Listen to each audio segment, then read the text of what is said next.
No vídeo de hoje vamos falar sobre uma das manchas na história humana, o tráfico negreiro. Como e quando aconteceu? Quem estava envolvido?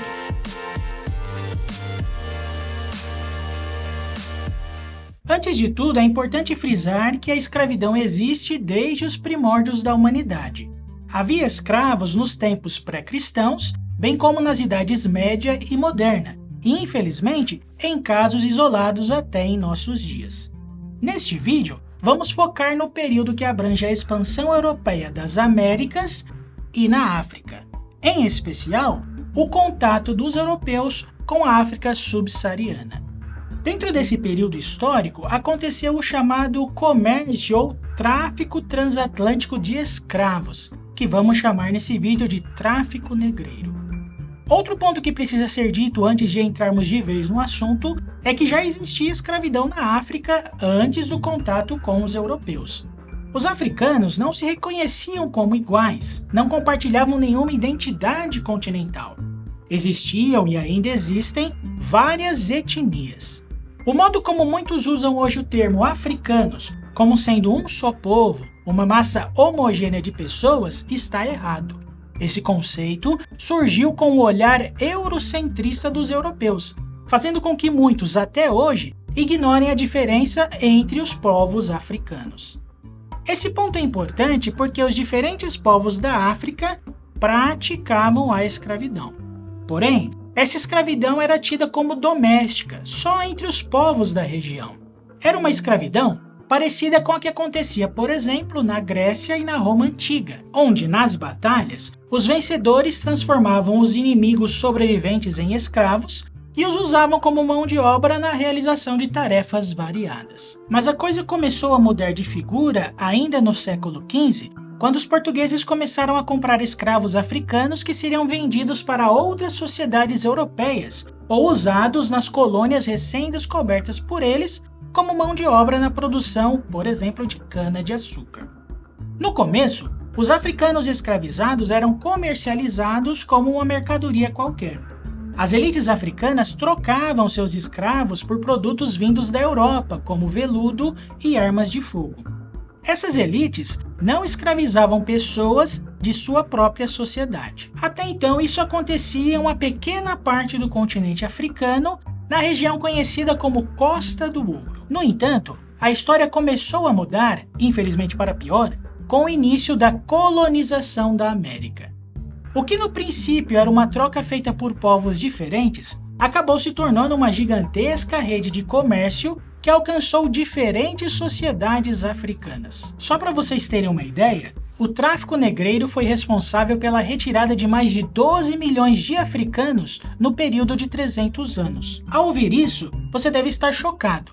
Mas naquela época, as pessoas em geral não davam muita importância a esse assunto, chegando ao ponto de, em uma bula papal, o Papa Nicolau V dar a anuência da Igreja à escravização humana feita pelos europeus com os africanos. Com isso, os europeus praticavam essa comercialização de escravos africanos livres de qualquer comprometimento moral, já que tinham a permissão da Igreja. Mas como era a dinâmica do tráfico? Antes de ser um escravo, os homens e mulheres eram livres, geralmente membros de sociedades africanas menos poderosas. Sendo vencido nas guerras travadas contra as grandes sociedades da África, eles acabavam virando escravos. Os africanos escravizados eram levados do interior do continente para o litoral. O modo como eles eram conduzidos nessa viagem era desumano. A viagem era feita a pé e eles ficavam ligados com os outros escravos pelo pescoço durante todo o trajeto, que chegava a durar semanas. Nessas condições, muitos nem concluíam a viagem, morrendo no caminho. Chegando na cidade litorânea, eles eram colocados em grandes barracões onde esperavam a chegada dos comerciantes europeus que os levariam para a América. Eles chegavam a esperar 3 meses nesses barracões. Visto que a viagem para a América era cara, os mercadores esperavam o navio estar com a lotação máxima para aí sim iniciar a viagem. O sofrimento dos escravos continuava durante a viagem. Eles eram colocados nos porões dos navios, que ficaram conhecidos como navios negreiros ou tumbeiros. Como os traficantes visavam ter o maior lucro possível, eles empilhavam, o termo é esse mesmo, empilhavam cerca de 500 escravos nos porões de cada navio. Na maior parte da travessia, os escravos ficavam amontoados e presos pelos pés ou pelos braços. Em grupos pequenos, era permitido aos escravos subirem até a proa do navio para tomar sol. Essa ação dos traficantes buscava diminuir o índice de doenças tanto mentais como físicas dos escravos. Era um momento de muita tensão durante a viagem. A tripulação tinha que redobrar a vigilância, pois alguns escravos aproveitavam aquele momento do banho de sol para fazer motins, chegando até mesmo a ferir e matar membros da tripulação. Durante a viagem, os escravos eram alimentados apenas com farinha de mandioca, peixe ou carne seca e feijão. Para beber, era-lhes dado água salobra. Cerca de 1/3 dos escravos morriam durante a viagem. Para evitar que as doenças se alastrassem ainda mais, os traficantes jogavam os corpos dos mortos no mar. O tempo de duração da viagem variava.